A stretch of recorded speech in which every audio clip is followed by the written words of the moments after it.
Bueno, hoy celebramos la Inmaculada Concepción. Es uno de los misterios marianos, tal vez que exijan mayor explicación, pero el grueso del misterio que celebramos hoy es en sí claro. Desde el primer instante de su concepción, o sea, el momento en que el óvulo de Santa Ana, la mamá de la Virgen, y el espermatozoide de San Joaquín, el papá de la Virgen, en ese momento, en el momento en que se unieron ese óvulo y ese espermatozoide, es decir, en el momento en que ella comenzó a existir en el tiempo, en ese mismo instante, ella fue librada, perdonada, preservada. Las palabras, todas estas palabras pueden aplicarse de una u de otra manera. Librada, perdonada, preservada del pecado original. Ahora bien, este dogma tiene un origen, o mejor dicho, esta liberación de María en el mismo instante de su concepción, liberación del pecado original, no un pecado personal, el pecado original. Esta liberación de María en el mismo instante de su concepción tiene un origen y una finalidad. Un origen, ¿cuál es el origen? Es la redención que su propio Hijo Jesús habría de realizar unos 45 años después. Vamos a tratar de ubicar en el tiempo. Vamos a suponer que María tenía, no sabemos exactamente cuántos años tenía, pero vamos a suponer que tenía 15 años cuando nació Jesús. ¿Sí? 15 años, cuando nació ella.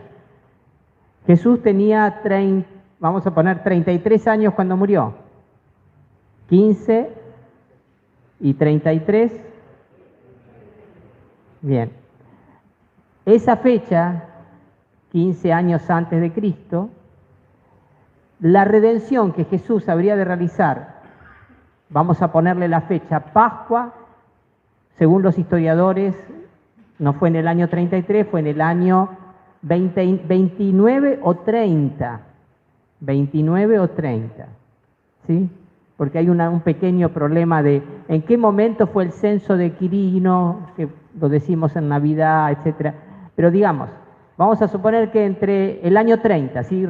Más fácil para hacer las cuentas, en el año 30 Jesús murió y resucitó. Y María fue concebida en el año 15 antes de Cristo. La redención que realizó Jesús en la cruz se aplicó a María misteriosamente, antes de que Jesús hubiera nacido, antes de que Jesús hubiera muerto. Este es el origen, la fuerza de la redención. ¿Por qué es importante subrayarlo? Porque el dato de la Biblia es: el único Salvador del mundo es Jesús.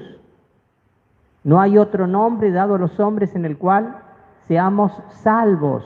Por lo tanto, si María también fue salvada, porque ser liberada del pecado original es una manera de ser salvada, si María fue salvada, lo fue por su propio Hijo, mucho antes de que su Hijo naciera y muriera. Nada hay imposible para Dios. Este es el origen de la fuerza que provocó este milagro, la Inmaculada Concepción. Pero junto con esta fuerza, junto con este origen, hay una finalidad. ¿Para qué María fue liberada? ¿Para qué? Para ser la digna Madre de Dios.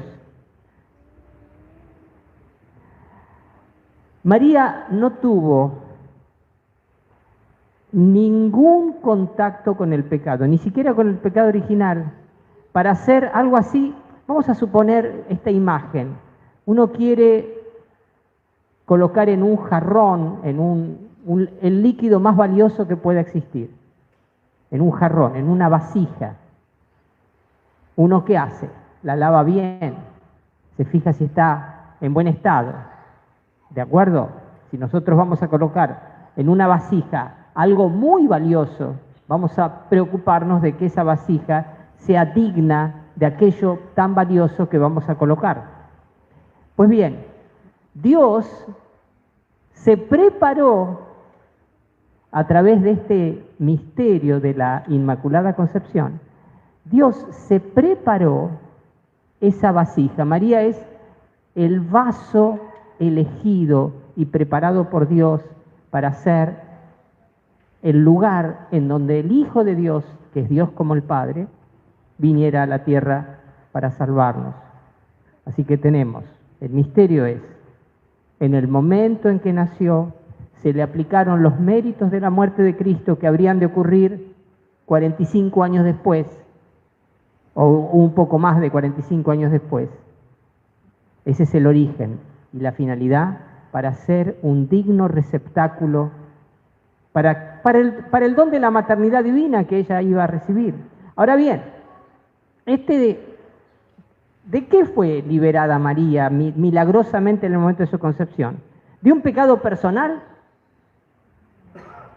No, porque no había cometido pecados personales. Del pecado original. ¿Y qué es el pecado original? Ahí sí que es uno de los temas que ni en catequesis se abordan. Es uno de los temas raros.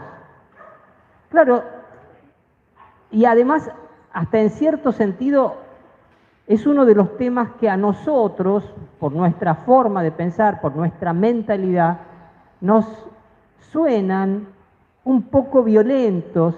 ¿Por qué tengo yo que heredar la culpa de Adán? Ese Adán y esa víbora que... ¿Qué tengo que ver yo con ese Adán o con esa Eva de hace no sé cuántos miles y millones de años, no sé cuánto tiempo hará, no sé, no importa? ¿Qué tengo que ver yo para heredar los efectos de su desobediencia a Dios? Eso uno se lo puede preguntar.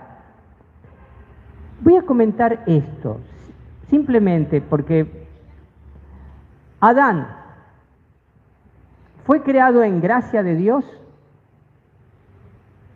Bueno, no es dato bíblico que Adán haya sido creado en gracia de Dios, pero sí en una orientación a la gracia de Dios que no tenía los inconvenientes y los accidentes que nosotros tenemos para estar orientados permanentemente hacia la gracia de Dios. La gracia, el favor de Dios, la amistad de Dios, la obediencia a Dios. Podemos decir que Adán no tenía los obstáculos que nosotros sí tenemos. Su desobediencia, ¿qué hizo? A ver, primero, bloqueó nuestra fuente y segundo, nos dejó efectos por ese bloqueo. Vamos a hacer de cuenta esto. Acá tengo un enchufe, ¿sí?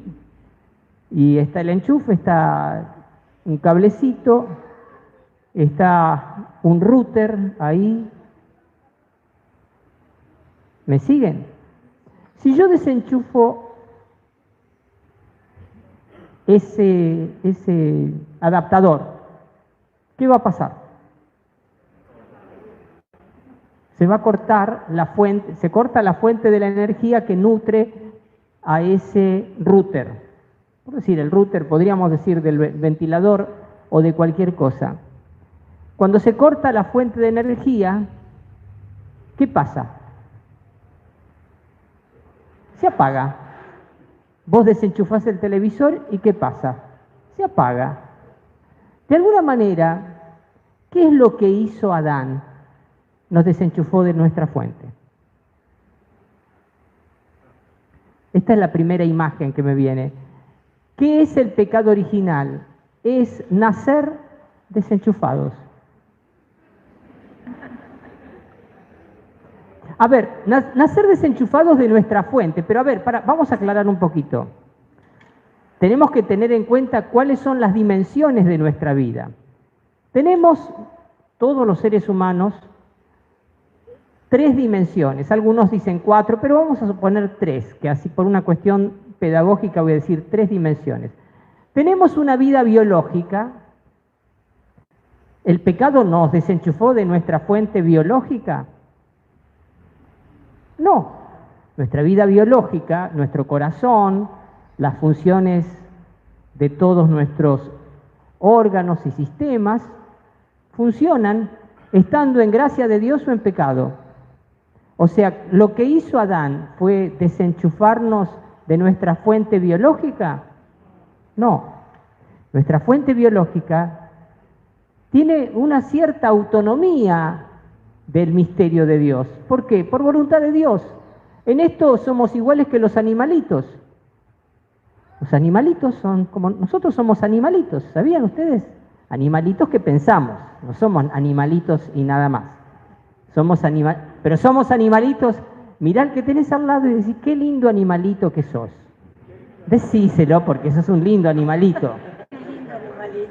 Es nuestra vida biológica. Nunca te dijeron animal. Ah, bueno, viste que es la vida biológica. Punto 1. Segundo, tenemos una vida psicológica. Digan, vida biológica. Vida biológica. Vida psicológica. Vida psicológica. ¿La vida psicológica qué es? Todas las funciones del conocimiento, de la voluntad, de los sentimientos. A ver, cuando Adán haya sido peludo, pelado, como haya sido, no sabemos bien. A ver, la Biblia no nos define el color de los ojos de Adán, ni la cultura, ni el idioma, nada. Cuando Adán pecó, ¿quedó desenchufada la fuente de nuestra vida psicológica? No. Ni la vida biológica, ni la vida psicológica quedaron afectados quedaron sin la fuente, afectados en el sentido de desenchufados. Pero además de la vida biológica y psicológica, tenemos una vida teológica. Digan, vida teológica. O sea, la vida de Dios en nosotros. Ahí sí. El desenchufe que provocó Adán nos dejó privados de la fuente de nuestra vida teológica, o si quieren, de nuestra vida espiritual, de nuestra vida sobrenatural. Así que el pecado original significa venir al mundo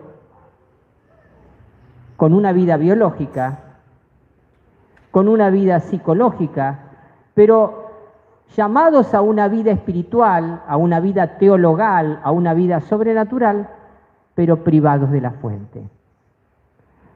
Fíjense, el drama del pecado original estamos llamados por Dios a una vida, a vivir la vida de Él, y al mismo tiempo tener una hipoteca, la hipoteca de que estamos desenchufados de la fuente y que por nosotros mismos no podemos volver a enchufarnos.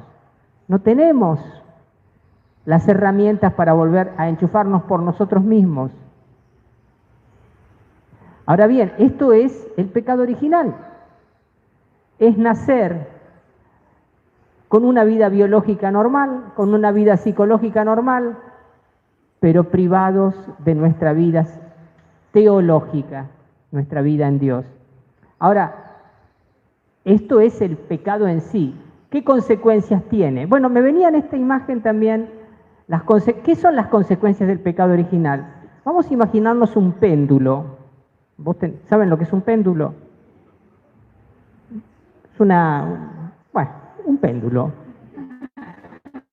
Eso. Es un péndulo. Eso.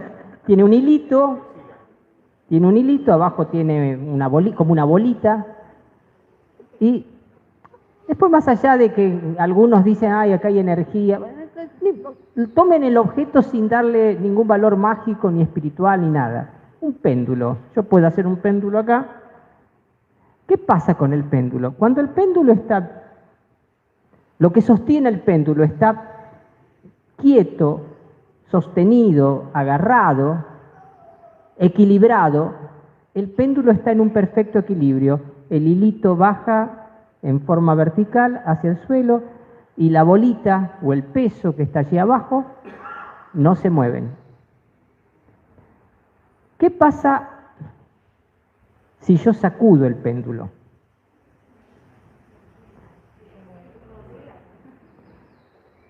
Ponele que lo sacudí y después me quedo quieto. ¿Se queda quieto inmediatamente?